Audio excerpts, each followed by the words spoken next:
बिस्मिल्लाहिर्रहमानिर्रहीम। अस्सलामु अलैकुम वरहमतुल्लाहि वबरकातुहू। गुज़िश्ता कुछ सालों से हमारे माशरे के अंदर एक नया नाम रखने की जो लोगों के अंदर चलन हो गई है, लोगों का मिजाज बन चुका है कि हमें नया नाम रखना है। ये बहुत से लोगों को ऐसे नाम रखने पर मजबूर कर देती है जिन नामों के कोई माने नहीं होते हैं। एक नाम जिसके माने अक्सर व बेशतर पूछे जाते हैं वो नाम है आयान। आयान इसके कई सारे लफ्ज़ हैं। मैं उन तमाम लफ्ज़ों को आपके सामने आज बताऊंगा और उन तमाम लफ्ज़ों के क्या माने हैं, क्या नहीं है, और ये नाम रखना चाहिए या नहीं रखना चाहिए, ये तमाम डिटेल्स आपके सामने आज बताऊंगा।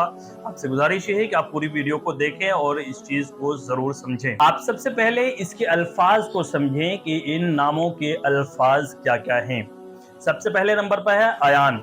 आयान अलिफ के ऊपर ज़बर और उसके बाद या अलिफ और नून। आयान इसके माना कुछ भी नहीं है। आप ध्यान रखें इस चीज को। आयान नाम अगर आप रखते हैं अपने बच्चों का तो ये नाम जो है ये मुहम्मल कहलाएगा, इसके कोई भी माना नहीं है। दूसरा लफ्ज जो यहाँ पर रखा जाता है वो अय्यान। अय्यान अलिफ या के ऊपर फिर तशदीद या अलिफ ज़बर या और नून। अय्यान, ये अय्यान का लफ्ज जो है अरबी में कब के लिए यूज होता है, वहन के लिए। यानी जैसे हम बोलते हैं ना मैं कब खाना खाऊंगा, मैं कब जाऊंगा, तो कब के लिए यूज होता है वो है अय्यान अलिफ से। इसी तरीके से अगर अय्यान बोलते हैं, आइन या अलिफ और नून, आइन के बाद या के ऊपर तशदीद, अय्यान अय्यान, तो इसके माने होंगे बड़ी आंख वाला। इसके माने होंगे बड़ी आंख वाला। इसी तरीके से इससे मिलता जुलता एक लफ्ज आता है आया, जिसके माने आते हैं वाज़ेह, जाहिर, यानी बिल्कुल खुली हुई चीज जिसको आप बोल सकते हैं। तो ये नाम तो वैसे नहीं रखा जाता है, लोग बोलने में कुछ भी बोल देते हैं। और एक लफ्ज है आयान। आयान अलिफ और उसके बाद फिर आइन और या अलिफ और फिर नून, आयान। आप इन सब की स्पेलिंग जो है वो स्क्रीन पर देख सकते हैं। सही इनकी स्पेलिंग क्या है वो भी मैं स्क्रीन पर लिख करके चला दूंगा। आयान जो है ये आइन की जमा है। आइन का मतलब होता है आंख और आयान का मतलब हो गया बहुत सारी आंखें। और इसी तरह चश्मे में भी इसको इस्तेमाल किया जाता है, तो बहुत सारे चश्मे। अब आप इन तमाम जो 5 मैंने अल्फाज आपके सामने बताए हैं, इनमें से माने के लिहाज से अगर आप देखें तो कोई भी नाम रखना दुरुस्त नहीं है।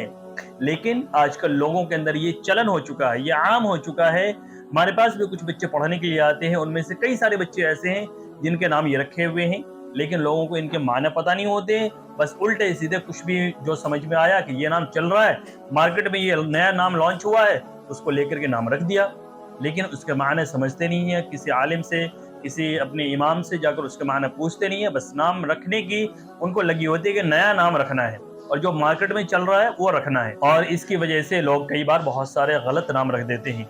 इसलिए आप सभी जरा कोशिश ये क्या करें, जब भी आपके घर में किसी भी औलाद की पैदाइश होने वाली हो, आप पहले से ही एक लड़के का नाम और एक लड़की का नाम सेलेक्ट करके उसके माना वगैरह सब कुछ पूछ करके और अच्छे तरीके से उसकी स्पेलिंग वगैरह पूछ कर उसके बाद रख लें। जब भी औलाद की पैदाइश हो तो उसके बाद वो नाम रख लें, तो ये बेहतर होगा। वरना होता ये है कि बच्चे की पैदाइश हो गई, उसके बाद जल्दबाजी में भी कई बार इंसान कर लेता है कि उसका बर्थ सर्टिफिकेट बनाना होता है या हॉस्पिटल में नाम बताना होता है, तो इसलिए भी इंसान जल्दबाजी में कई सारे गलत नाम रख लेता है। तो इस चीज का भी आप हजरात जरूर ध्यान रखा करें। आखिर में आपसे गुजारिश है कि आप इस वीडियो को अपने दोस्तों के पास, अपने फैमिली मेंबर्स के पास और इसी तरीके से जिन लोगों के घरों में भी आयान नाम रखे हुए हैं उन लोगों के पास ये वीडियो आप जरूर भेजें, ताकि उन लोगों को इन नामों के सही मायने मालूम हो सके। उम्मीद है ये तमाम चीजें आपको सही तरीके से समझ में आ गई होंगी।